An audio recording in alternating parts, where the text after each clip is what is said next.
Shalom familia, gracias por acompañarnos en un estudio más aquí en la Biblia en su contexto. Ya estamos finalizando el libro de Génesis para ya entrar en un nuevo libro, en el libro de Éxodo. Pero bueno, vamos a continuar con la secuencia de estudios que venimos llevando con respecto a Génesis. Y acuérdense que estamos viendo la vida de José. Estamos ya culminando con el libro y estamos ya también culminando con la historia de José. Recuerden que en los dos últimos estudios que hemos estado analizando es la conducta de Judá y la conducta de José, lo cual eso nos vaya a facilitar muchísimo para nosotros poder ahora comprender lo que va a estar sucediendo en esta porción.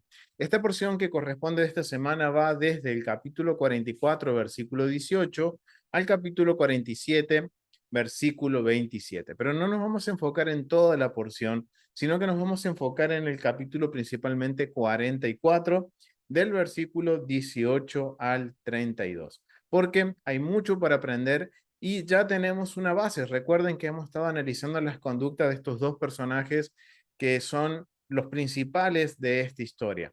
Judá, hijo de Lea, y José, hijo de Raquel. Recuerden eso, tengan esto presente, porque ahora vamos a analizar qué es lo que sucede con ellos y hasta qué punto lo que sucede llega a tener influencia en la historia de Israel. Y esto es algo muy interesante y muy importante.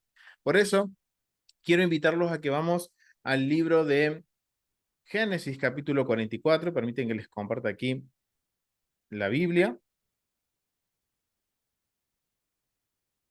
Ahora sí, ahí la tenemos. Ahí está.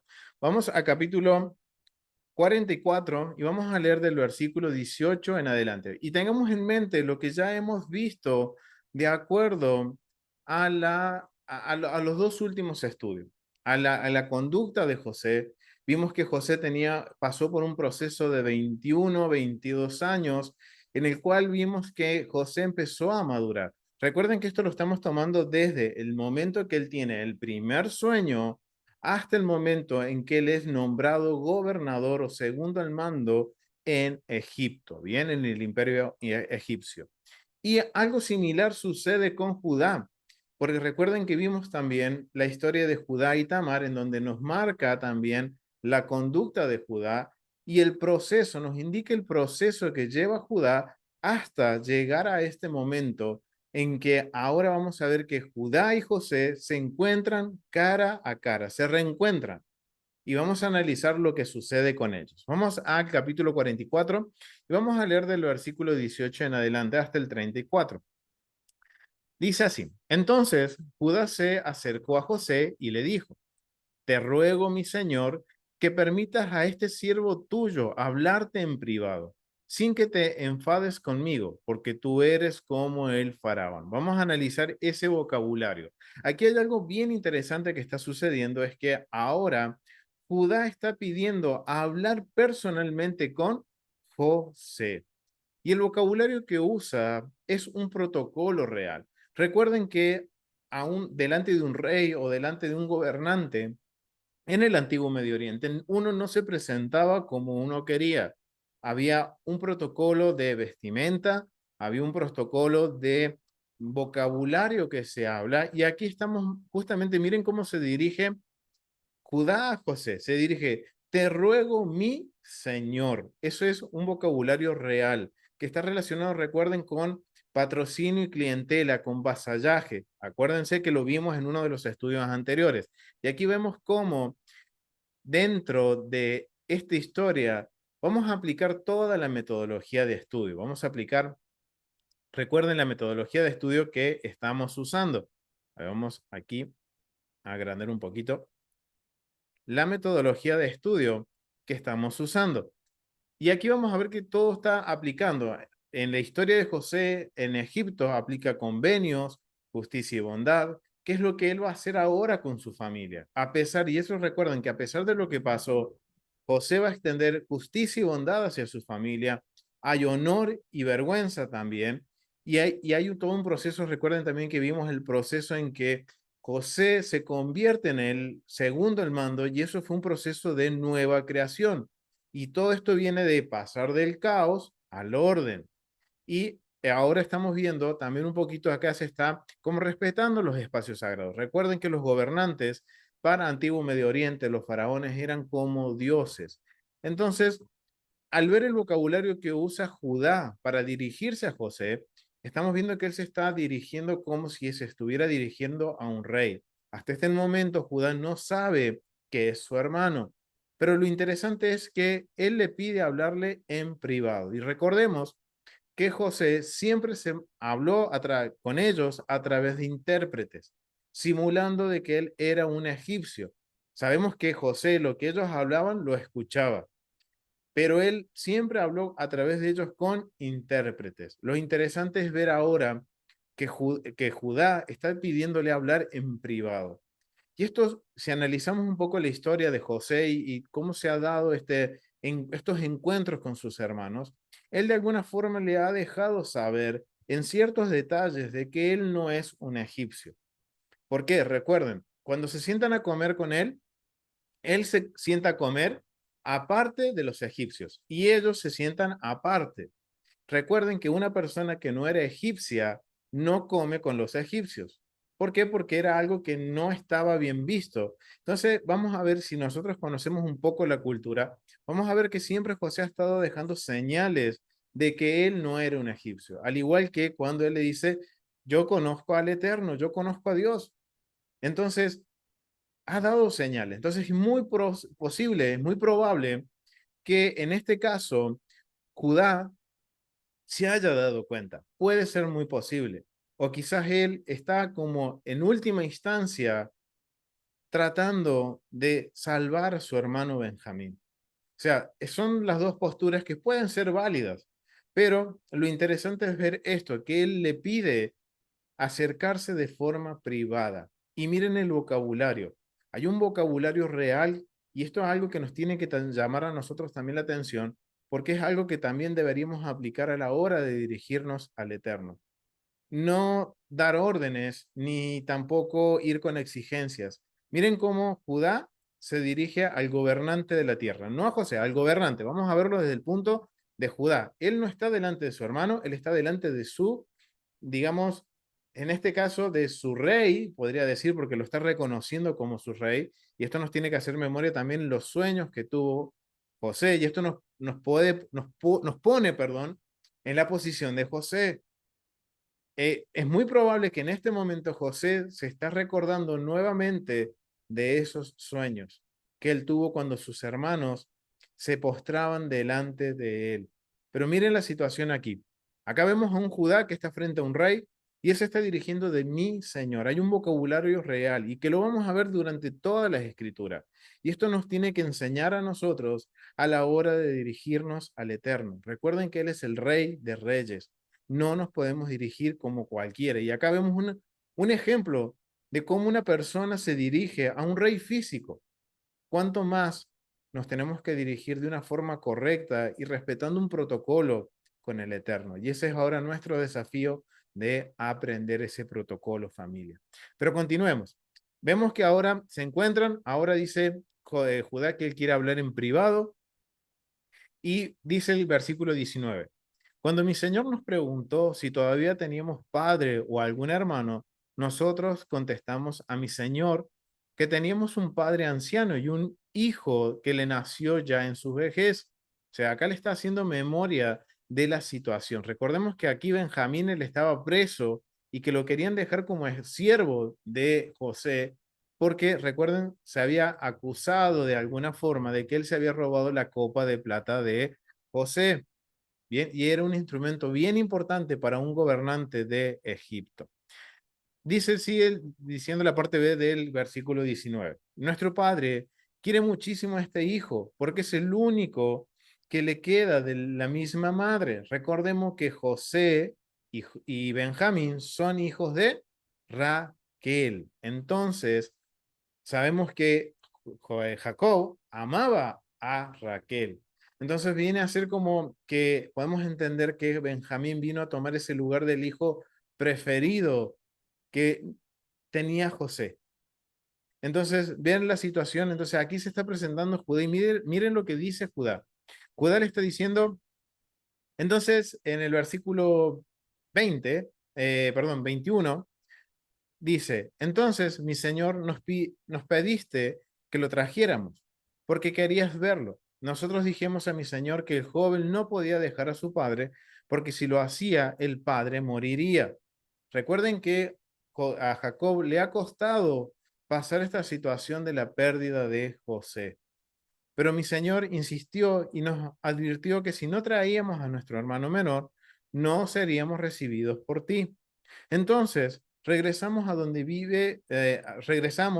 vive tu siervo, mi padre, y le comunicamos las palabras de mi señor.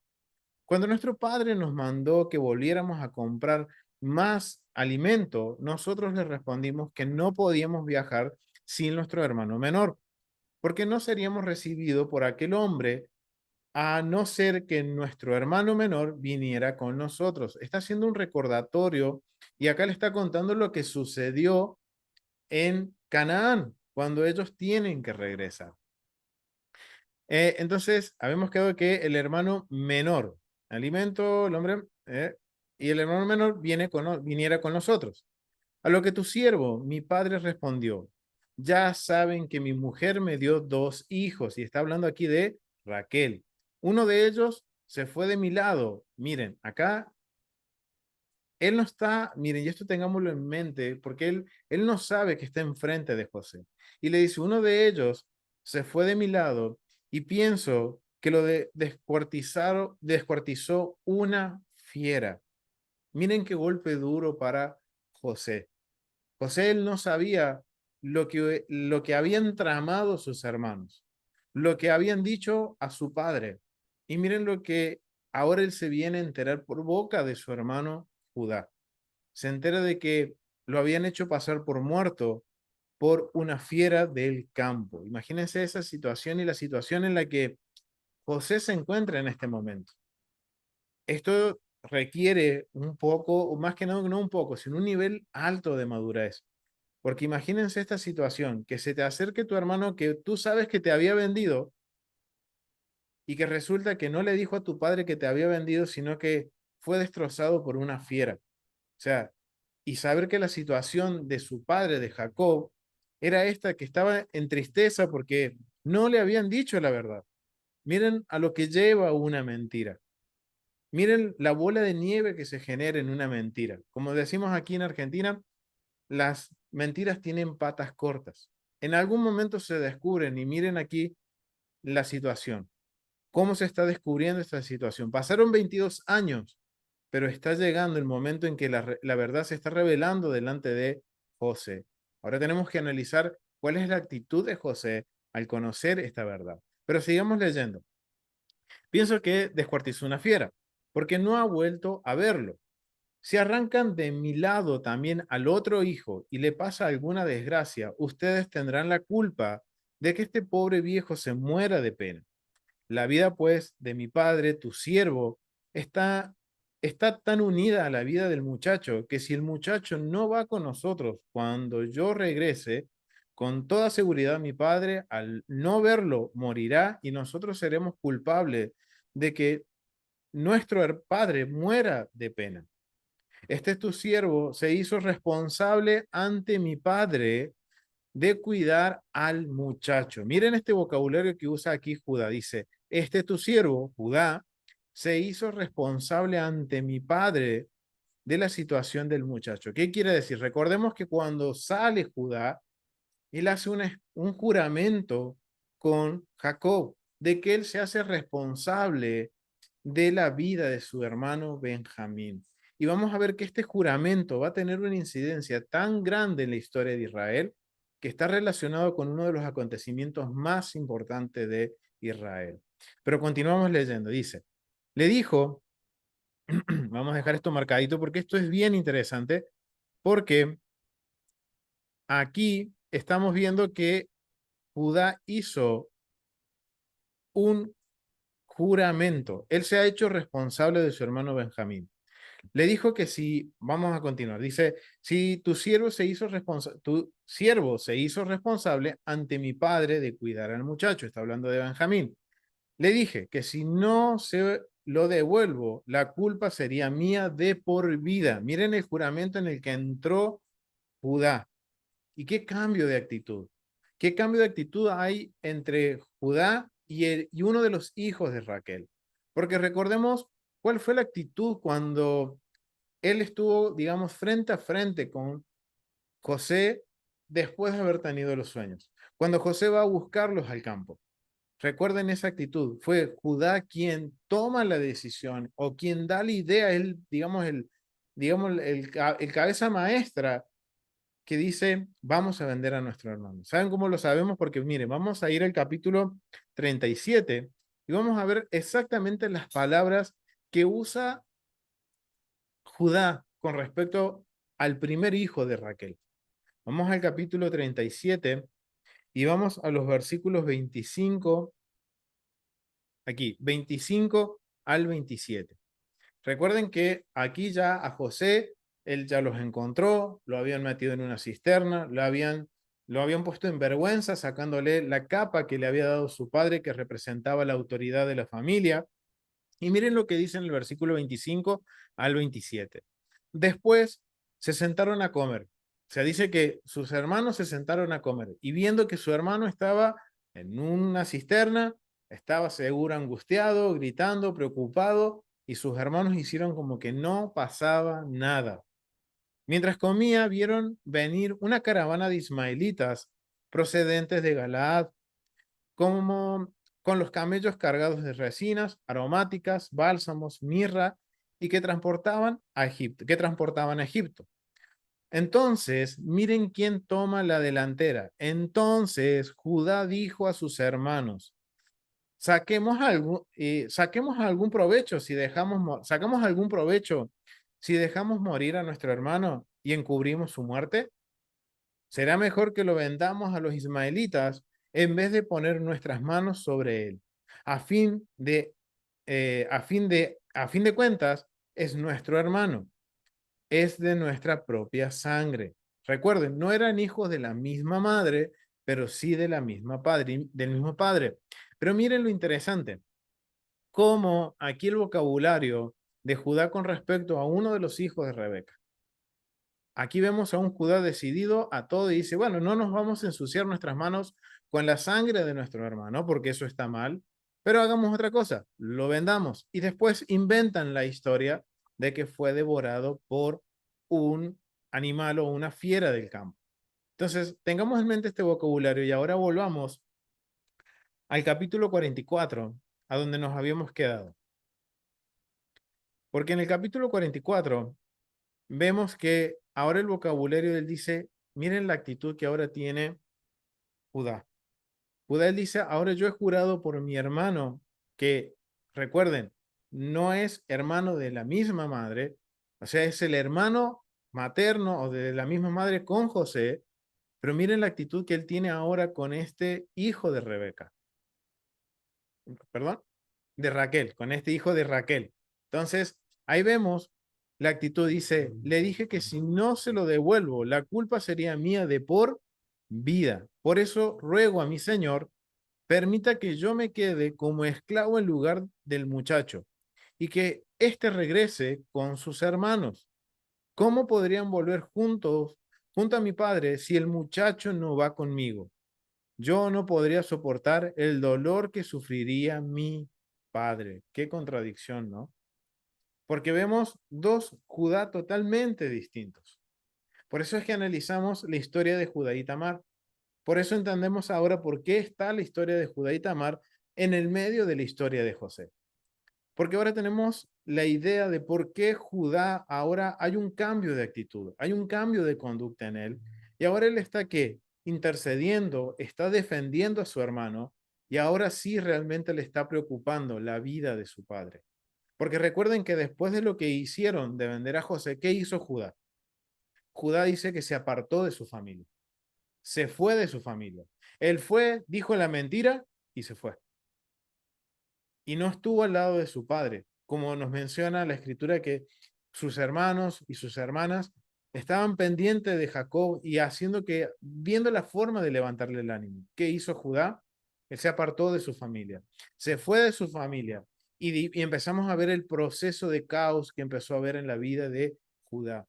Lo cual eso nos ayuda a determinar el cambio ahora de actitud, a decir ahora, miren, yo voy a dar la vida por mi hermano, yo me hago responsable. Por eso él hace el juramento a Jacob.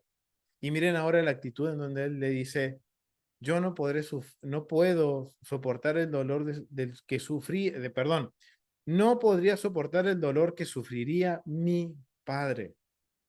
Ahora esto también nos puede dar un indicio de por qué él se aparta de la familia después de lo que sucede con José. Pero en ese momento vemos que no le importa porque él toma su camino, hace su vida, hace unión con los pueblos de Canaán que no correspondía y ahora vemos un Judá totalmente cambiado. Entonces, aquí estamos viendo en este encuentro entre Judá y entre José a un Judá totalmente distinto. Que ahora entendemos que cuál fue el proceso de Judá. Recuerden que el proceso de Judá fue un proceso, fue un proceso en el cual él tomó la decisión de pasar por ese proceso. Él fue el que decidió apartarse de su familia. Él fue el que decidió ir por caminos que no debía caminar. Y obviamente eso trajo consecuencias, trajo caos en sus familias. Pero ahora se encuentra con su hermano, que también ha pasado por un proceso. Ambos, recuerden, han pasado un proceso de aproximadamente 20 años en el cual el Eterno ha estado tratando con ellos en las cosas que deben de cambiar. Y ahora vemos el resultado en la vida de Judá. Ahora nos tenemos que enfocar en la vida de José. Vimos que José pasa por este proceso, pero no es una decisión propia, sino que fueron sus hermanos quienes decidieron por él y lo vendieron a Egipto. Y a partir de ahí empezó a pasar todo el caos que pasó en la vida de José, pero vimos en la vida de José también, a pesar del caos, a pesar de que él luchaba por olvidar lo que había sucedido en la casa de su padre, veíamos la mano del Eterno, cómo lo prosperaba, cómo lo defendía, cómo lo ponía en honor, a pesar de él estar avergonzado al ser un siervo y a ser un esclavo, y al ser más que nada un extranjero en una tierra en donde él no tenía nada, y el Eterno lo defiende y lo pone en honor. Y después vemos cómo lo pone en honor delante de Faraón. Pero eso no quiere decir que José por dentro no estaba lidiando con un proceso, no estaba lidiando con los pensamientos, con esas cosas que de alguna forma lo podían turbar. Por eso vemos en los nombres de los hijos de José que él no olvida la casa de su padre y que está reconociendo que el Eterno, sí, el Eterno lo pone en honor, lo ha bendecido en una tierra extraña, que lo ha hecho fructífero, pero a la vez hay algo en él, algo, una piedrita que hay dentro de él, que él está ahí lidiando con eso y con ese dolor. Entonces ahora quiero que analicemos qué sucede cuando José se encuentra con su hermano Judá. Vamos a ver ahora en el capítulo 45, ya vimos que Judá se presenta a él, le habla a su oído, se acerca para hablar en privado, sin intérpretes, y le dice la situación. Y ahí José, imagínense en esa situación en que José está escuchando a su hermano. Y él tiene que contenerse porque él tiene que mantener una conducta. Él está luchando y ¿cómo sabemos que está luchando? Por la reacción que él va a tener a continuación. Pero miren lo que él viene a enterarse en sus oídos, de que le habían mentido a su padre, que lo había devorado una fiera del campo. Y ahora también está analizando a su hermano Judá y viendo de que lo que fueron capaces y ahora lo que no quieren volver a cometer ese mismo error. Pero miren lo que dice de José. Y acá José se da a conocer, capítulo 45. No pudiendo ya contener la emoción, acá en esta versión dice, ya no pudiendo contener la emoción ante lo que estaban con él, José exclamó, salgan todos de mi presencia. Y no quedó nadie con él cuando José se dio a conocer a sus hermanos. Rompió a llorar tan fuerte que lo oyeron los egipcios. llegando la noticia hasta el palacio mismo del faraón. Entonces José dijo a sus hermanos, yo soy José, yo soy Joseph. ¿Vive todavía mi padre? Sus hermanos quedaron tan pasmados que no atinaban a dar respuesta. Pero le dijeron, pero les dijo, él les dijo, acérquense. Imagínense esa situación. Judá de alguna forma dijo la media verdad en los oídos de su propio hermano, sin saberlo. Y ahora esta situación en que ahora esa verdad quedó expuesta delante de José. Y ahora en esta situación en donde imagínense esa situación en que ahora José le dice, yo soy José. Ustedes están hablando de mí. Imagínense la situación de Judá. Imagínense esa vergüenza de Judá y de sus hermanos, porque ellos fueron copartícipes también. Solo Rubén dijo, mejor no lo matemos, echémoslo a la cisterna. Y se fue. Pero eso no lo hace exento de la culpa tampoco. Porque él se fue, y si él hubiera defendido y él hubiera cumplido Rubén con su lugar de primogénito como autoridad de la familia, por más de que Jacob se inclinara en favoritismo a José, la historia quizás hubiera sido distinta, pero esto no lo hace exento a Rubén. Rubén solo dio una opinión y se fue, y los dejó a sus hermanos, y cuando regresa, recuerden, José ya no estaba, lo habían vendido. Entonces imagínense ahora la situación de estos hermanos, en donde estos hermanos ahora, miren cómo lo expresa la Biblia, dice que ellos se quedaron pasmados, o sea, se quedaron helados, se habrán puesto blancos de la vergüenza y de la preocupación, porque ahora José era más poderoso que ellos. José tenía el poder y si José él quería, podía decir, destruyanlos, mátenlos, cobrar venganza. Porque imagínense esa situación, no es una situación muy fácil. Pero miren lo que dice José, dice que ellos quedaron pasmados, pero él les dijo, acérquense, vengan. Ellos se acercaron y José les repitió, yo soy José, su hermano, el que vendieron y que llegó a Egipto. O sea, miren lo que está haciendo José. José está usando lo mismo que él escuchó, le está recordando, hey, me lo acaban de confirmar, ustedes me vendieron a mí. Ustedes me han vendido a mí y he llegado aquí a Egipto.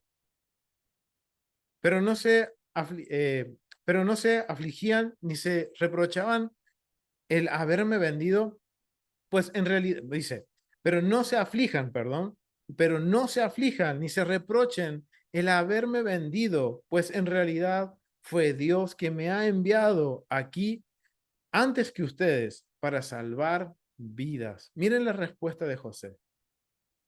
Imagínense también la situación de los hermanos. ¿Cuál era la respuesta que ellos estaban esperando? Aquí José nos cae encima. José se venga. José nos mete a todo presos mínimo. Pero recuerden que en el antiguo Medio Oriente la prisión no era algo común. Cuando había un delito o algo grave, en el antiguo Medio Oriente la pena era automática, la condena era automática. Entonces imagínense ellos conociendo la situación, conociendo el contexto legal de lo que ellos habían hecho. Ellos estaban esperando que José les dijera, como dice la pastora, frito ley. Acá fuimos, dijeron. Pero miren la respuesta de José. Pero no se afligen ni se reprochen el haberme vendido, pues en realidad fue Dios quien me ha enviado aquí antes que ustedes para salvar vidas. Ya van 2 años de hambre en el país y todavía falta 5 años más en que no habrá labranza ni cosecha. Por eso Dios me envió por delante de ustedes para para salvarlos de modo admirable y asegurar su supervivencia sobre la tierra. Y miren, y esto a mí me impactó mucho, esta madurez que tiene José. Porque José, digamos, sí fue maduro en lo físico, digamos, en esa madurez, digamos, de tener autocontrol, de estar delante de su hermano y escuchar la verdad en su oído, y él tenerlo a centímetros de decir, te pongo la mano encima, y no lo hizo. Pero miren ahora esta madurez de lidiar con este conflicto. La madurez que él tiene espiritual, podríamos decirlo, de lidiar con este conflicto familiar. Él está viendo el lado positivo, el lado bueno, a pesar de que recuerden que José pasó 20 años pasando un proceso que él no escogió, sino que fueron sus hermanos quien, como él dice, ustedes me vendieron y aquí he llegado a Egipto. Pero miren ese vocabulario que usa José, y esto me sorprendió a mí porque él, a pesar de todo lo que había pasado, él llegó a un punto de madurez y de sabiduría que él les dice, miren, sobre todo lo que pasó, está el Eterno en control de todo esto. Él fue el que estuvo en control de mi proceso, de mis angustias, de que ustedes hayan cometido el error que cometieron. Todo eso el Eterno lo ha usado. Esto no quiere decir que el Eterno lo apruebe, sino que todo eso el Eterno lo ha usado. Pero miren lo que dice en el versículo 7, y esto a mí me impactó muchísimo.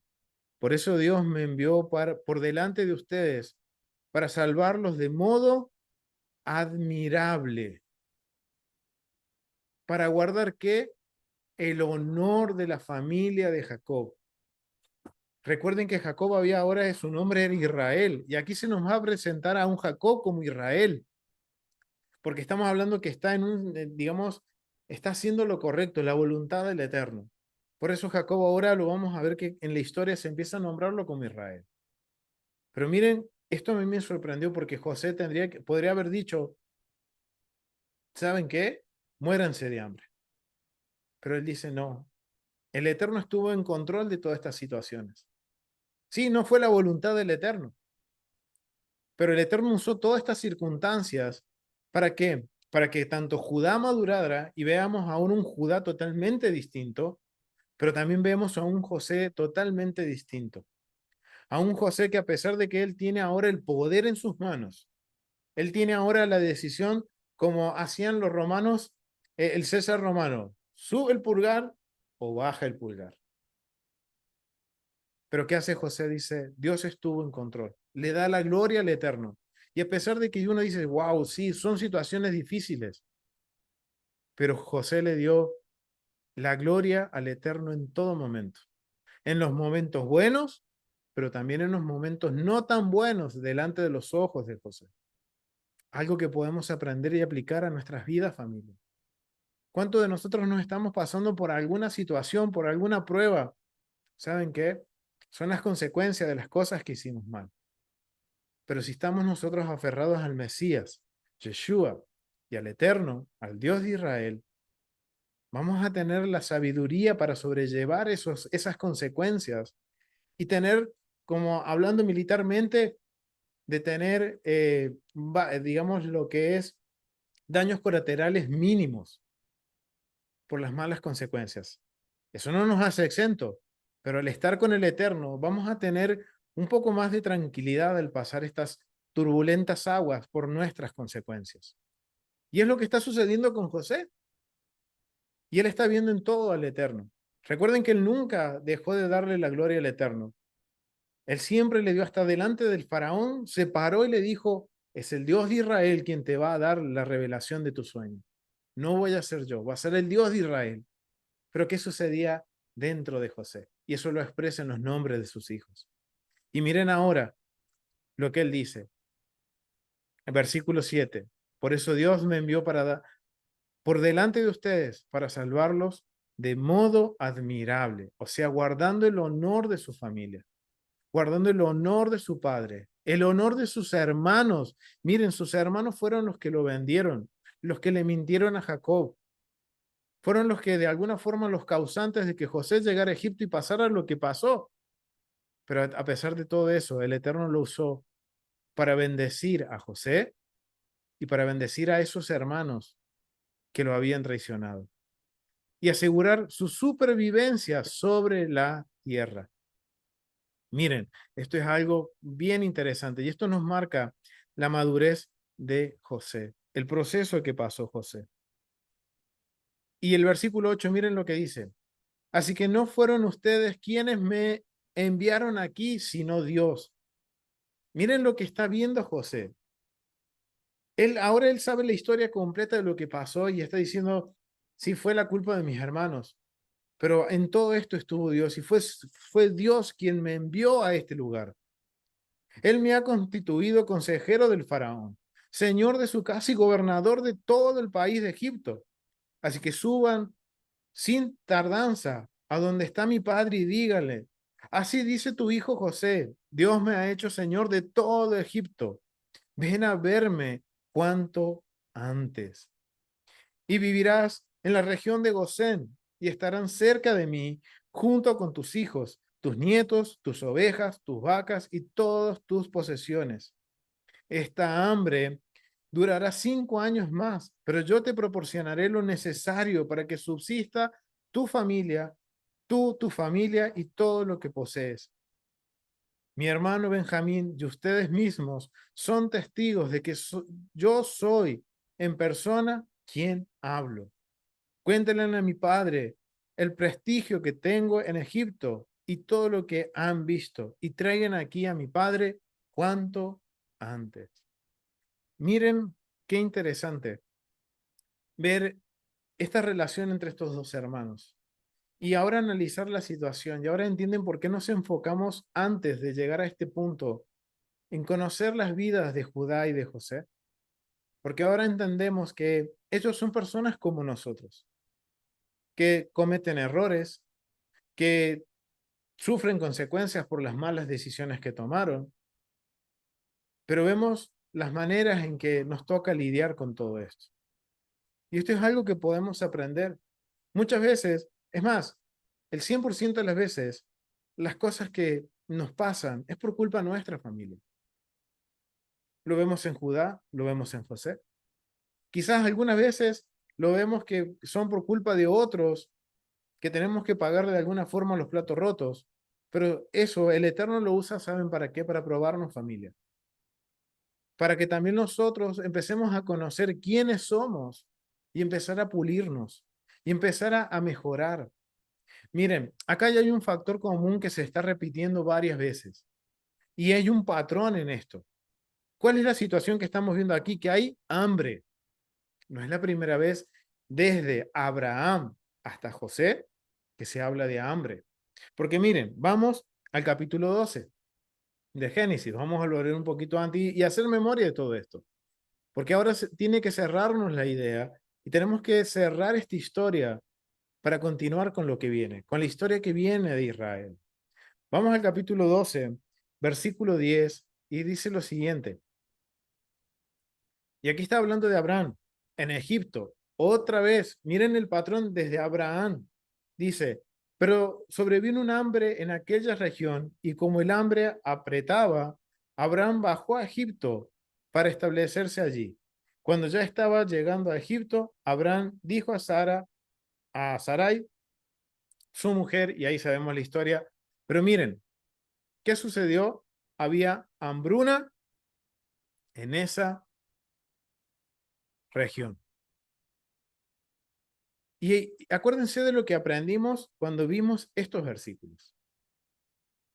Acuérdense que en la vida de Abraham, vamos a ver, y en la vida de los patriarcas, estamos viendo patrones que se van a repetir en el éxodo de Israel.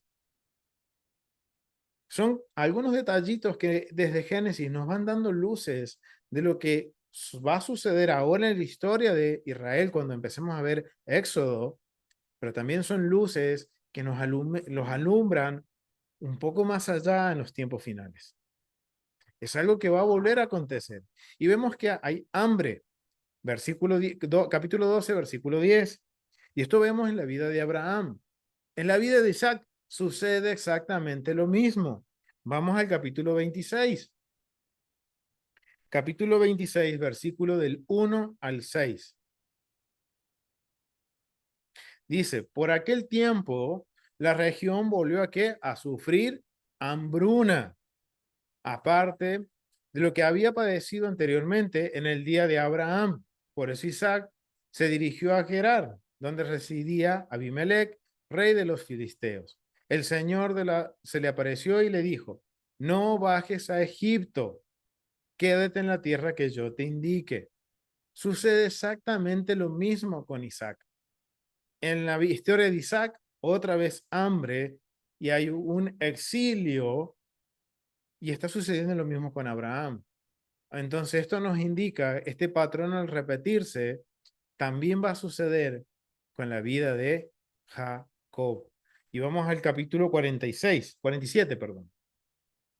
Vamos al capítulo 47. No solo en la vida de Jacob va a suceder, sino que también va a suceder en la vida de Israel. Capítulo 47, versículo 27. Los israelitas se asentaron en Egipto. Recuerden que venimos hablando de que hubo hambre. Ya antes de esto, José envía a buscar a su padre, envía a sus hermanos, envía toda una caballería, envía los carros de Egipto, envía toda una comitiva para ir a buscar a su padre con honor, con honor. Recuerden que Faraón fue el que le da la orden a José para decirle, envía los carros de Egipto a buscar a tu padre. Envía la custodia, podríamos decirlo hoy en día, la custodia presidencial a buscar a tu padre. Imagínense llegar al campamento, los hermanos de José, llegar al campamento de su padre. Y no solo llegar solo, sino que llegar con una comitiva de custodios, de personal de seguridad de José y de Faraón, los honores para los siervos de José. Recuerden que José no estaba, que Jacob no estaba solo, estaban sus hijos, pero también estaban sus siervos. Y también estaban los moradores de la tierra de Canaán. Imagínense ahora el honor que pasa a tener Jacob delante de los moradores de la tierra. Porque recuerden, él pierde a su hijo, el favorito, el que él iba a pasar la estafeta, quien le iba a dar la autoridad familiar, muere. Entonces la imagen de la familia de Jacob para los cananeos era de vergüenza. Ahora imagínense estos hermanos que cometieron el peor error de su vida, de mentirle a su padre, de haberse deshecho de su hermano de una forma, es más, acuérdense que ellos habían llegado hasta querer matarlo, pero el Eterno intercedió y de alguna forma no lo permitió y sucedió algo similar, pero no tan grave.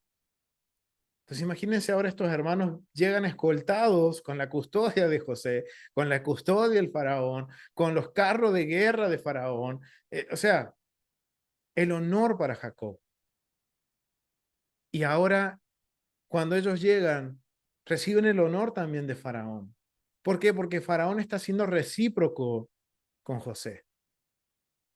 Y eso es parte de la relación que hay de convenio entre José y faraón. Es una relación de patrocinio y clientela. José fue leal a Faraón, cumplió con su rol, con lo que Faraón, con lo, digamos, con lo que lo contrató Faraón, él lo cumplió, hizo lo que debía hacer. Entonces Faraón que extiende gracia y favor a José y le da la mejor tierra para que esté su familia y los pone como, digamos, como personas de élite a José y a la familia de José. Jacob viene ahora a entrar con honores a Egipto. Y recordemos que José había estado todo este tiempo en vergüenza, triste, en silicio, por la muerte de su hijo. Y ahora resulta que su hijo está vivo. Y ahora dice el versículo 27, y los israelitas ahora se asentaron en Egipto, en la región de Gosén, la región más fértil de Egipto. Adquirieron, miren, propiedades allí, prosperaron y llegaron a ser muy numerosos. Jacob vivió 17 años en Egipto y la duración total de su vida fue de 147 años. Miren, aquí nos muestra que a pesar de que Jacob pasó un tiempo, digamos, podemos establecer como 20 años de amargura, de tristeza, de luto, él pudo disfrutar ahora de su hijo José y conocer a sus nietos por 17 años. Y miren, la vida de José nos marca que de Jacob era de 147 años. Recuerden cuando vimos la expectativa de vida de los egipcios, no llegaban a los 50 años. Qué honor para Jacob, qué honor para Israel. Pero esto ahora es el inicio no es el inicio, digamos, esto viene a ser ahora una señal de lo que va a suceder ahora con Israel en Egipto. Y esto de que había hambre, recuerden, esto es porque son acontecimientos que el Eterno de alguna forma tiene que dar una sacudida general, no solo a la familia de Jacob, sino que a toda la humanidad. Este hambre significa caos, catástrofe. Y vemos que el Eterno usa esas situaciones para que en algún momento esas familias que Él escogió, Él empiecen a acercarse, a buscarlo a Él. Miren lo que sucede. Con Abraham pasa hambre. Con Isaac hay hambre. Con José hay hambre. O sea, es una historia que se repite y el hambre podemos tomarlo como caos, como una situación de exilio. Y miren lo que sucede aquí. Aquí encuentran ahora de ese exilio, encuentran un refugio seguro. Y ahora esto nos va a ayudar a entender lo que va a suceder en las próximas porciones, cuando ahora Israel caiga en esclavitud. Y eso es porque hay comodidad en Egipto. Sí hay comodidad de los israelitas en Egipto. Ahora entendemos por qué muchas veces el Eterno tiene que mandarnos alguna, digamos, algún aguijoncito por ahí, alguna cosita que nos molesta, porque no será que nos estamos poniendo muy cómodos en las situaciones que estamos viviendo y quizás nos estamos apartando de buscar al Eterno, quizás nos estamos apartando de enfocarnos en buscar de su presencia, de seguir estudiando, de seguir aprendiendo, de poner por obra lo que Él nos enseña, porque mi situación es cómoda. Familia, son cosas que podemos aprender y aplicar en nuestras vidas. Recuerden, Deuteronomio 29:29. Las cosas que son reveladas son ¿para qué? Para que las pongamos por obra, familia. Y esto estamos viendo en la vida de Jacob y de Judá, de José y de Judá. Estamos viendo que hay un cambio aquí. Pero ahora entendemos qué es lo que está sucediendo y ahora vemos como el Eterno, a pesar de las circunstancias, el Eterno extiende su mano hacia la familia de Jacob. A Jacob lo llama Israel. En esta parte de la historia lo sigue llamando Israel. Y porque dice que Israel bendijo, miren el versículo 29. Vivía ya Israel sus últimos días cuando mandó a llamar a los hijos de José y los bendijo. Entonces, vemos ahora como el Eterno toma el control de todas las situaciones, familia. Y quizás nosotros podemos renegar, podemos ver las cosas grises, tormentosas, pero para el Eterno no es así. Todo tiene un propósito y todo el Eterno lo va a usar para un bien. Ese es ahora en donde nosotros tenemos que entrenarnos y entrenar nuestra confianza en el Eterno. Quizás estamos pasando por circunstancias. Es más, analicemos la circunstancia en que estamos viviendo hoy en día. Miremos esa circunstancia hoy en día. Hay caos, hay hambre, hay inflación. Algo muy parecido a lo que estaba sucediendo en Egipto en ese momento.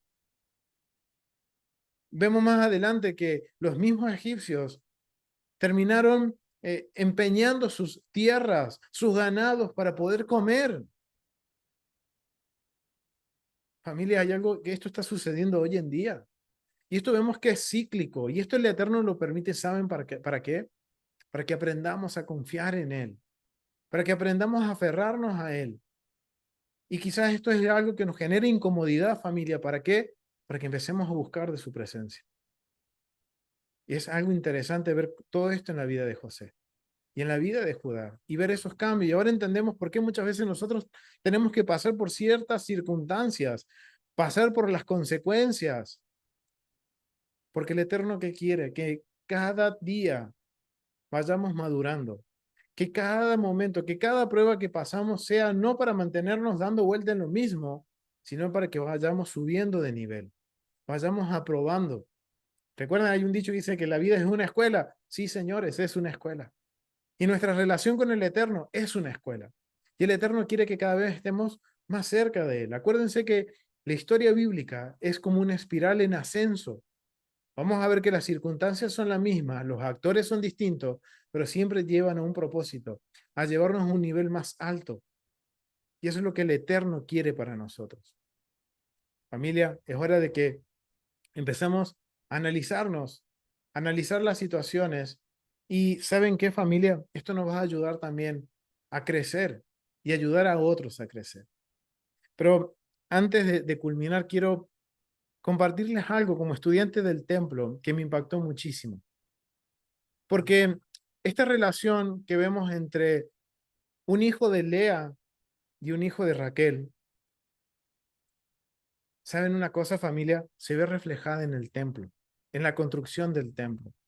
Quiero compartirles esto, familia, porque esto me impactó y, y esto me permite analizar algunas cositas extras que quizás nosotros no somos tan conscientes a la hora de que nosotros hacemos un juramento, ya sea con el Eterno o con la persona que tengo al frente. Porque miren, les voy a compartir aquí esto. Miren, este es un detalle que pasa en el templo. Y vamos a ver lo que es esta relación, esta última relación entre Benjamín y Judá. Miren que esto se va a reflejar en el templo, familia. Les voy a compartir este recurso que es Mishmarot y Mamadot, que es de el hermano Edgar Ramos. Es información recopilada por Joseph Good, pero fue editado el libro por nuestro hermano Edgar. Y miren lo que él menciona acá sobre el rey de la casa de Judá. Dice, la tribu de Judá siempre estuvo a la cabeza del liderazgo. Siempre. Miren, hasta en este momento, y esto va muy acorde a lo que estamos viendo en la porción, en las últimas porciones. Porque vemos como Judá, ¿quién fue el que lideró para vender a José? Fue Judá, fue el que estuvo liderando siempre. Cuando Jacob descendió a Egipto, envió delante a Judá y le dijo que construyera una casa para Jacob, una casa de morada, de aprendizaje, Beit Midrash, con muchos habitantes, habitaciones o aulas. Miren, eso es lo que está diciendo y esto es, miren, en unas versiones dice que en Génesis 46:28 dice que Jacob le dice a Judá que le haga una casa, que hace referencia a un Bet Midrash, a una casa de estudio. ¿En dónde? En Egipto. Y esto lo tomamos, y esto lo toman del Targum Jonatán.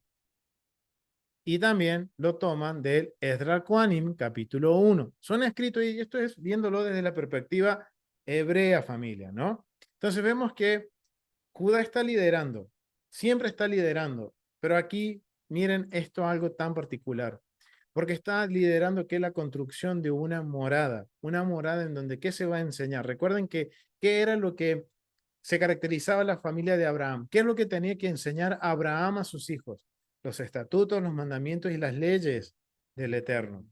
Entonces ahora podemos entender qué es lo que están hablando aquí, qué es lo que quiere hacer Jacob en Egipto. ¿Y quién lidera esto? Es Judá. Pero ¿saben qué? Ahora cuando nosotros analizamos la historia de Israel y vemos cuando se levantan los santuarios, el tabernáculo, el primer templo, la reedificación del segundo templo y la renovación hecha por Herodes, adivinen quién lidera ahí, familia. Judá. Miren este patrón que se nos está abriendo ahora. Dice, Besalael, de la tribu de Judá, más tarde construyó el tabernáculo. ¿Cómo lo sabemos?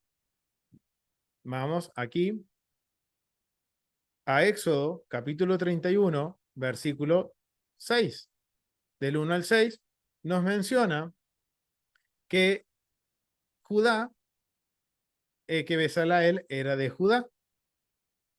Después dice, además, también la tribu de Judá con Zorobabel reconstruyen el templo con el retorno de Babilonia.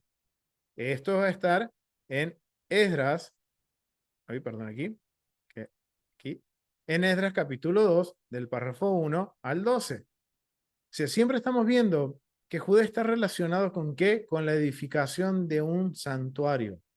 Reconstruyeron el templo después del retorno de Babilonia, el segundo templo. Luego, esto es citado de las fuentes históricas de Israel.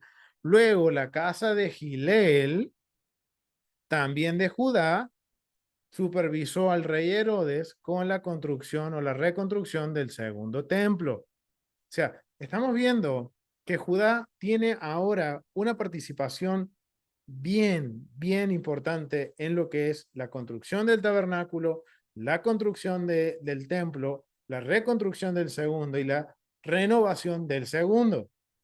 Pero miren de cuándo esto se nos está dejando ver, desde que ellos llegan a Egipto por primera vez, desde que la familia de Jacob llega a Egipto, desde que Israel llega a Egipto.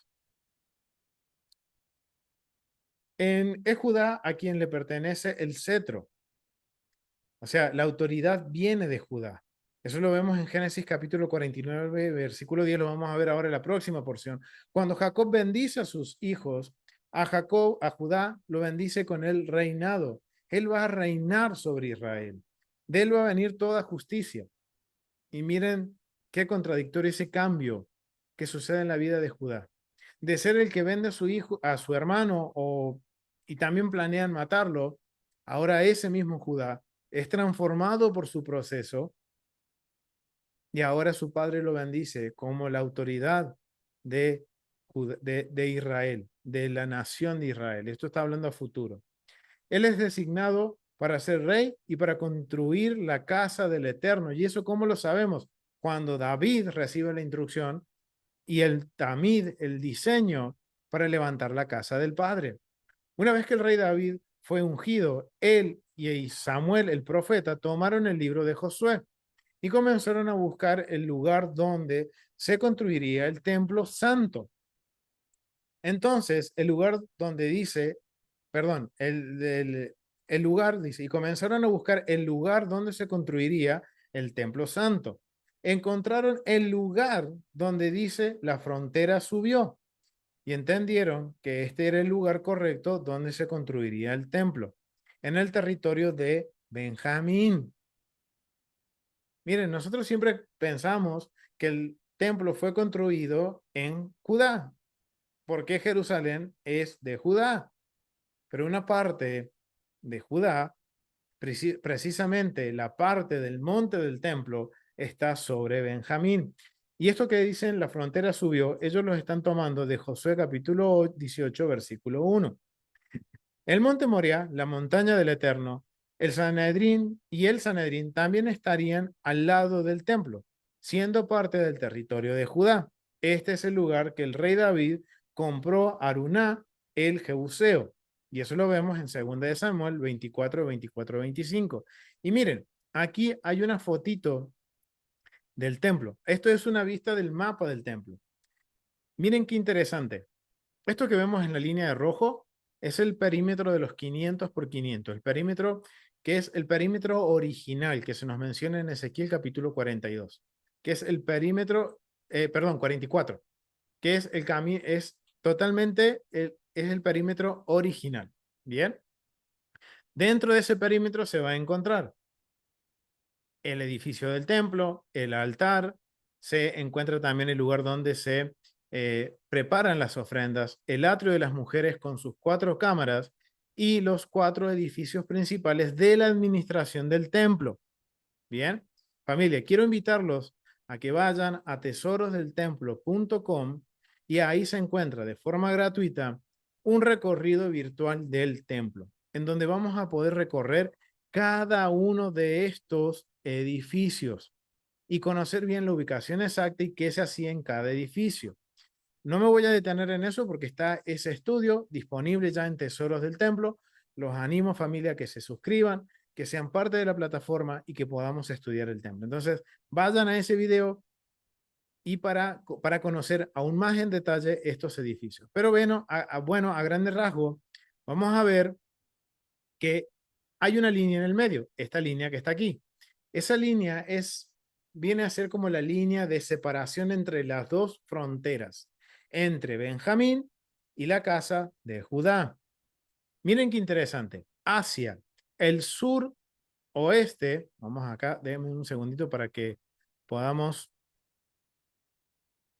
aquí nosotros entender. Hacia el sur oeste perdón, hacia el sureste, que es este sector de aquí, este es el sector sureste, aquí se encuentra Judá.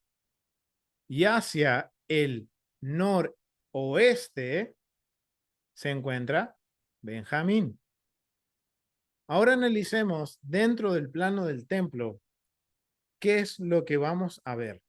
Miren, dentro del, digamos, la parte que le corresponde a Judá, y aquí hay dos opiniones. Hay una opinión que dice que era 50 y 50 la división, pero hay una fuente un poco más ortodoxa que quiero mostrárselas aquí antes de que lo podamos detallarnos en el mapa. Esto es una fuente que es un rabino que estudia el templo, que es el rabino eh, Yoav Elan, que él se ha dedicado también toda su vida a estudiar el templo. Es un buen recurso porque nos va a citar digamos, el templo desde una visión totalmente hebraica, analizado a través de los escritos de los sabios de Israel, que obviamente al compararlo con la arqueología va a haber algunas diferencias, pero es un conocimiento básico, algo que nos va a ayudar. Pero miren lo que dice con respecto a la construcción del altar. El primer nivel del Bis Beyaj, o sea, el altar, se llama Yesod, literalmente fundación. Aunque medía 32 amos, 32 codos por lado, su forma no era de un cuadrado perfecto. Por la siguiente razón, la ciudad de Jerusalén y el mismo Beit Hamidash, o sea, el mismo templo, fueron construidos parcialmente dentro de la porción tribal de Benjamín y parcialmente dentro de la porción de Judá. O sea, tenemos un punto en común entre las investigaciones de nuestro hermano Joseph Wood y lo que dicen los escritos de los sabios de Israel. El lado oriental de Beit Hamidash pertenecía a Yehuda y el lado occidental, lo que acabamos de ver, pertenecían, incluyendo, y el lado occidental a Benjamín, perteneciendo también el altar. Sin embargo, la Gemara explica que la frontera entre estas dos tribus no era una línea recta que corría de norte a sur, sino que parte de la porción de Yehuda cortaba el lugar del altar por por un codo, a lo largo de la mayor parte de sus bordes este y sur. Y esto es como lo verían es lo que consideran, esto que vemos aquí amarillo es el altar, esta es la parte de Benjamín, o sea que para una fuente, digamos, ortodoxa, el altar estaría sobre el territorio de Benjamín. Y una pequeña parte está lo que vemos aquí en gris sobre el territorio de Judá. Son las dos opiniones. ¿Cuál es cierta? No lo sabemos hasta el momento que se determinen de nuevo los límites y las fronteras de cada tribu.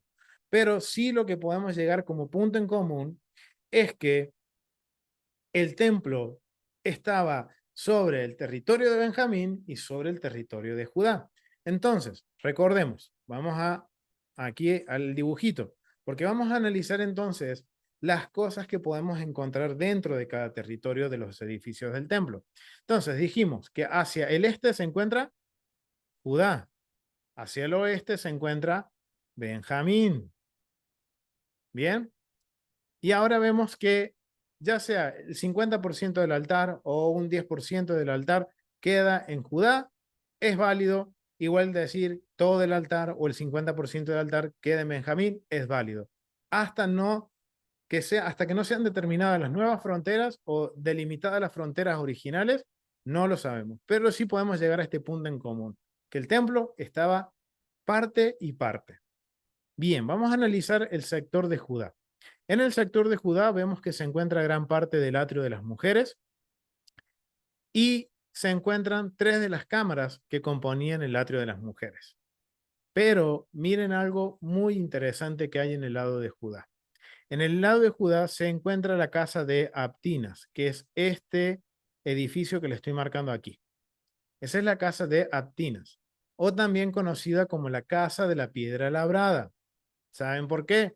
Porque miren, primero, en este primer cuadradito que vemos aquí, ese edificio tenía 50 de frente, 50 codos de frente por 100 codos de largo, y en su interior estaba dividido en dos, digamos, habitaciones de 50 codos por 50 codos.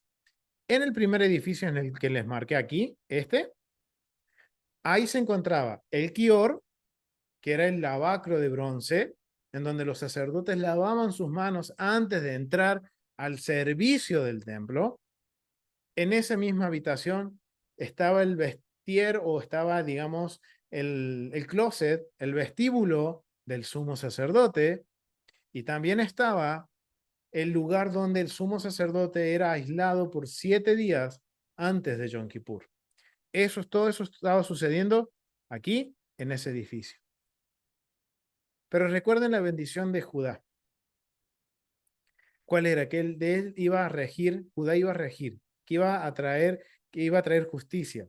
¿Saben por qué? Porque miren, viéndolo en el templo, en este edificio que está acá, en esa parte del edificio se encontraba la cámara de la piedra labrada.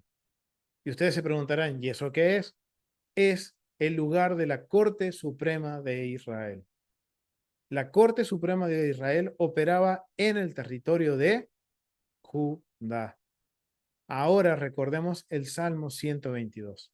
Vamos al Salmo 122. Vamos a ir al Salmo 122. Vamos a ir al Salmo 122, pero antes de eso vamos a terminar con esto. Y sobre Benjamín, miren, está el altar, las ofrendas, el templo, el lugar santo, el lugar santísimo y la cámara más importante del atrio de las mujeres, esta que está aquí, que es la cámara de los leprosos, que esa cámara está relacionada con Yeshua por los milagros de los leprosos. Ahí tuvieron que venir a cumplir el protocolo. Pero miren qué importante era el territorio de Benjamín y el territorio de Judá. Y miren que esta relación que hay entre estos dos hermanos es tan fuerte, y el juramento que hizo Judá con respecto a su hermano Benjamín, a Jacob, a Israel, miren que tanto peso tiene que lo estamos viendo reflejado, esa misma relación de protección en la construcción del Beit Hamidash, en la casa de nuestro rey. Qué increíble conocer todo esto, conocer la tipografía, no la tipografía, sino la geografía, la arqueología, conocer el templo, familia, conocer el templo, es hermoso, familia. Entonces, miren, en la parte de Benjamín están las partes, digamos, más importantes, pero nos da a entender que en la parte de Judá se encuentra la seguridad de Benjamín, porque se encuentra el Sanedrín, la Corte Suprema, en donde ellos se encargaban de velar por la seguridad. Es más, miren, no solo por el Sanedrín, sino que en este edificio que está aquí, que se llama el Beit Ha-Ozrot, o la Cámara del Tesoro, en este edificio se encontraba la guardia del templo. ¿Y sobre qué territorio está? Sobre Judá. O sea, lo que Judá estaba haciendo con Jacob, de él ponerse por su hermano, de él defender a su hermano, de él poner su vida por su hermano, familia, lo estamos viendo reflejado en la construcción del templo, en las funciones de los edificios que están en cada una de las áreas que le corresponde a cada tribu. Es increíble, familia, esto. Y ahora, ¿saben qué? Ahora vamos a poder entender cuando leemos el Salmo 22, cuando dice esto en el verso 5. Vamos al Salmo, déjenme que lo busque aquí, porque no lo tenía apartado. Vamos al Salmo 122. No 125, sino el Salmo 122. Cambié de aplicación y ahora estamos un poquito Salmo, aquí. Jeremías, Ezequiel, un poquito más de los libros, primer Salmo, acá. Acá, libro de los Salmos. Ahora sí. Ahora sí, y vamos, ahora lo encontré. Disculpen porque se me actualizó la app y estoy perdido. Pero me tengo que acostumbrar de vuelta. Vamos al Salmo 122. Vamos al Salmo 122, 122, 122. Y vamos a leer el Salmo 122. El Salmo 122 es la bendición que nosotros pronunciamos cada Shabbat por la casa, por Israel, por Jerusalén. Y miren de quién es el cántico. Es un canto de David. Dice, me alegré cuando me decían, vamos a la casa del Señor. Nuestros pies ya descansan a tus puertas, Jerusalén. Jerusalén, construida como ciudad armoniosamente conjuntada. Allí suben las tribus de Adonai, para alabar el nombre de Adonai. Miren cuál es la función del templo, para que las tribus de Adonai suban a alabar a Adonai, el nombre de Adonai, como es norma en Israel. Allí están los tribunales de justicia y los tribunales del palacio de David. Pidan paz para Jerusalén, que tenga paz quienes te aman, que reine la paz entre tus muros, la tranquilidad en tus palacios. Por mis hermanos y amigos diré que la paz esté contigo. Por amor a la casa del Señor nuestro Dios, me desviviré por tu bien. Wow, familia. Miren qué hermoso salmo y cómo es la bendición a Jerusalén. Es bendiciendo a la casa del rey. Hay algo que debemos aprender, familia, no descartar el templo. Porque miren lo que dice, por amor a la casa del Señor nuestro Dios. ¿Qué dice David? Me desviviré por tu bien. Y miren aquí de vuelta.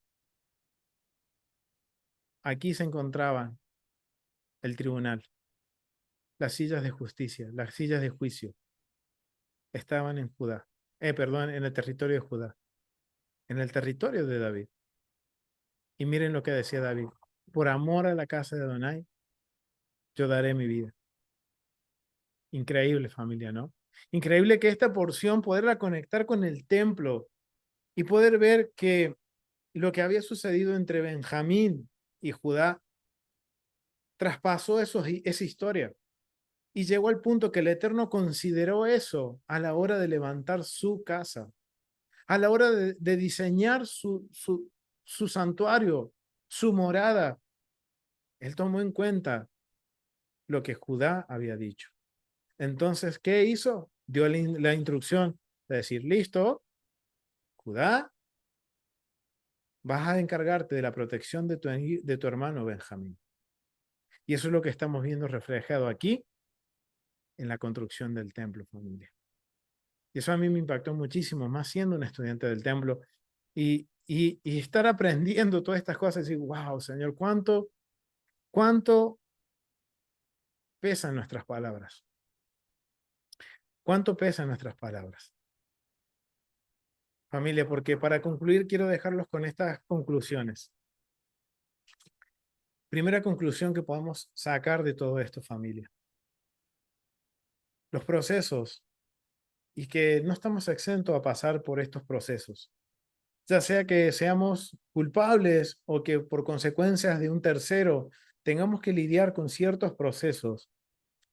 El Eterno nos está dejando saber que todo eso es para probarnos, para formarnos, para que lleguemos a un punto de madurez en que seamos capaces de ser como José. Miren a la altura que tenemos que llegar. Es más, si aún nosotros decimos ser seguidores del Mesías Yeshua, tenemos que ser imitadores de él. Y vemos que lo mismo que hizo José lo hizo Yeshua. Él nunca se quejó, Yeshua.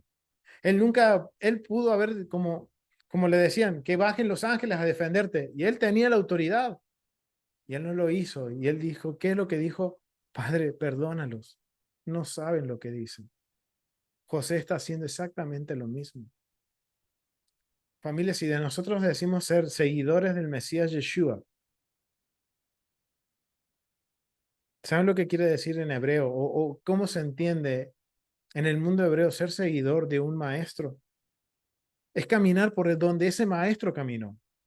Familia, ¿somos capaces de seguir las huellas del Mesías? ¿De pasar por los lugares que él caminó? Familia, por eso el Eterno nos trae pruebas. Nos hace pasar por estos momentos en que seguro vemos que son expuestas nuestras debilidades.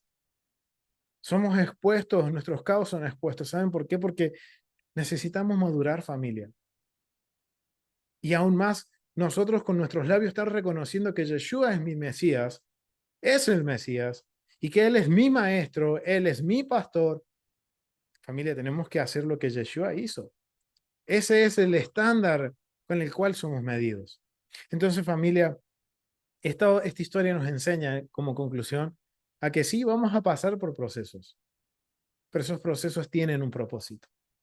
Es que nosotros crezcamos, es que seamos formados, es que aprendamos, es que seamos maduros, tanto físicamente como espiritualmente, familia. Y tener esa templanza y esa determinación como la tuvo Yeshua y la tuvo José. Y miren que José no era Yeshua. Él era como una sombra de lo que ha de venir. Y al punto que llegó José. Entonces, mínimamente esforcémonos a llegar al nivel que llegó José. Porque seguro hemos pasado por traiciones, hemos cometido de errores graves, que hoy estamos pasando por esas consecuencias. Pero familia, estamos con el Eterno y esto el Eterno lo permite porque quiere que crezcamos, que maduremos. Primera conclusión. Segunda conclusión, familia. Y un poco lo que veíamos con el templo. Lo que uno dice, ya sea que se lo jure a una persona face to face, cara a cara, o se lo prometa al Eterno, se lo jure al Eterno, ¿saben qué, familia? Otra vez vuelve a rectificarnos el Eterno. Yo tengo en cuenta todas sus promesas. Yo tengo en cuenta todos sus votos, ya sea hechos a él como he hecho a otros, a otro hombre, a otra persona. ¿Por qué? Porque el Eterno está entre nosotros.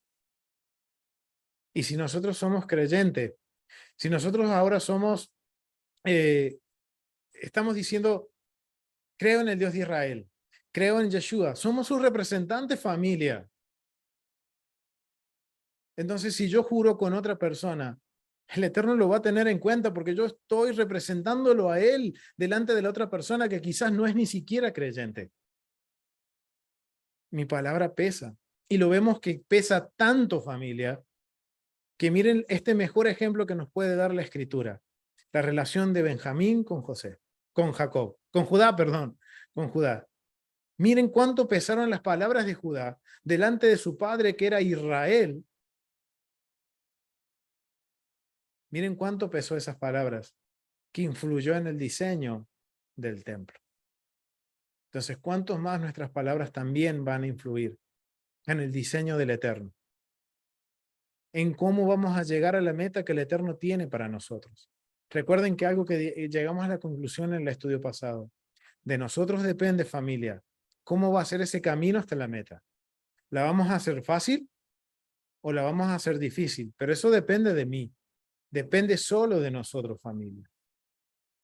Y por último, familia, vemos que Judá siempre estuvo de alguna forma relacionado, liderando la construcción del santuario. Siempre estuvo relacionado con la reconstrucción del templo. Familia, es algo que va a volver a repetirse, que en nuestros días o más adelante, quizás lo podremos ver con nuestros ojos, que va a ser Judá quien va a empezar a reconstruir el templo. Pero ¿saben qué, familia? El Eterno ahora se le ha placido darnos la bendición de poder ser parte de liderar esa reconstrucción del templo. Y ustedes me preguntarán, ¿y cómo sabes eso, hermano? ¿Saben por qué, familia? Porque miren, quiero compartirles esto ya para finalizar el último versículo.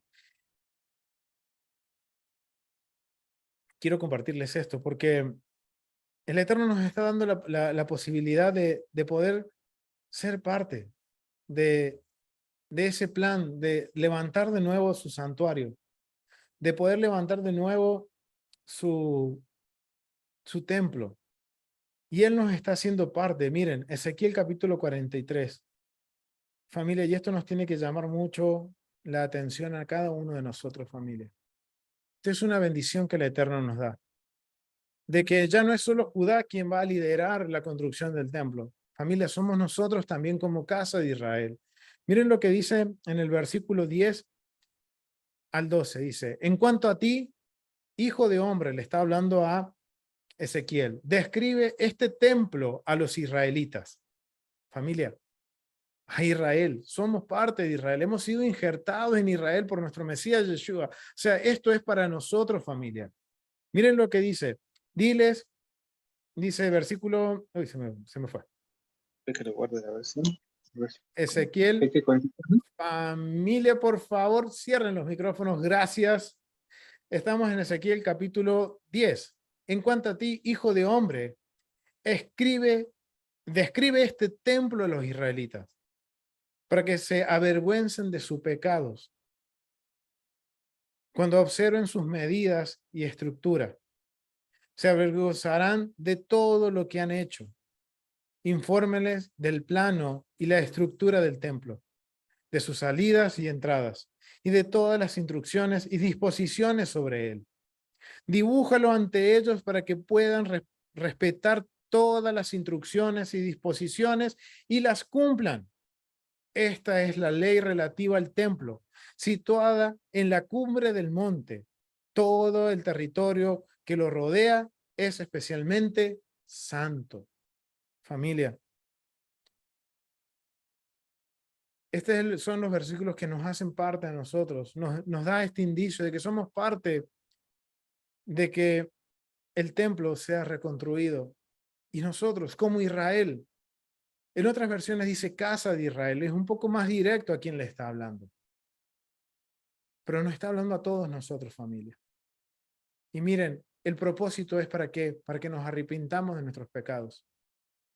Para que nos avergoncemos de lo que hemos hecho y tengamos un verdadero teshuvah, familia, un verdadero arrepentimiento. Familia, no podemos descartar el estudiar el templo. No podemos decir que el templo es algo del enemigo, algo que es de lo que sea. No, familia, el templo es la casa de nuestro Dios. Miren lo que dice Ezequiel, la casa y todo lo que está a su alrededor es un espacio santo, familia. No podemos desechar el templo. No podemos desechar la casa de nuestro Padre. No podemos desechar, familia, porque somos, miren, por la inmensa misericordia y bondad del Padre, somos contados como parte para poder conocer sus detalles, sus planos. Familia, debemos estudiar el templo.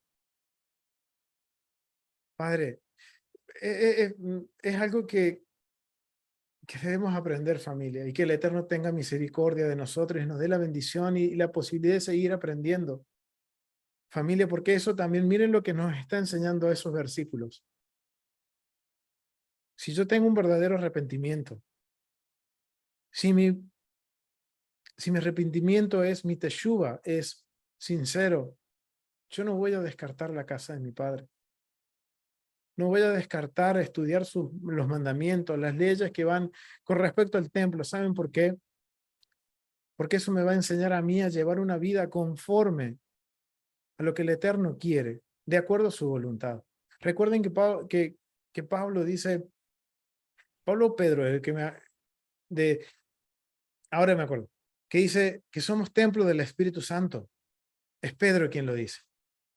Usa esa metáfora, que es un hebraísmo, que hasta el día de hoy nuestros hermanos de Judá lo usan y el judaísmo del primer siglo lo usa, de que somos templo del Espíritu Santo. Familia, por eso el Eterno nos dice, estudien mi casa, estudien mi templo. Porque sabiendo cómo funciona el templo, cuáles son sus dimensiones, cuál es el protocolo y todo eso, va a permitir aplicar todo eso a nuestras vidas y realmente ser un espacio santo para que la presencia del Ruach HaKodesh, del Espíritu Santo, esté entre nosotros, familia. Familia, les invito a que estudien del templo. Que si lo han desechado, no lo desechen, familia. Y miren, es la casa de Dios. ¿Cómo no la vamos a estudiar? Y es un mandamiento, familia. Si nosotros verdaderamente nos arrepentimos, que podamos estudiar y aprender la casa del Padre. Familia, quiero dejarlos hasta aquí e invitarlos a que estudien el templo, a que sigamos escudriñando las escrituras. Y familia, oremos al Padre para que Él tenga misericordia de nosotros, para que Él tenga esa misericordia y esa gracia delante de Él, podamos tener esa gracia de que si hasta el momento hemos desechado su casa, hemos desechado aprender de su templo, haber desechado su palabra, haber desechado sus mandamientos, tenga misericordia y presentarnos con un corazón totalmente dispuesto a aprender, a corregir y a tomar decisiones radicales en nuestras vidas, familia. Lo dejamos hasta aquí y vamos a continuar con la próxima porción, conociendo más sobre la historia de Israel y aprendiendo más sobre el contexto y los mandamientos de la Biblia. Gracias, familias, por acompañarnos. Nos vemos en el próximo estudio. Shalom, shalom, familia. Bendiciones.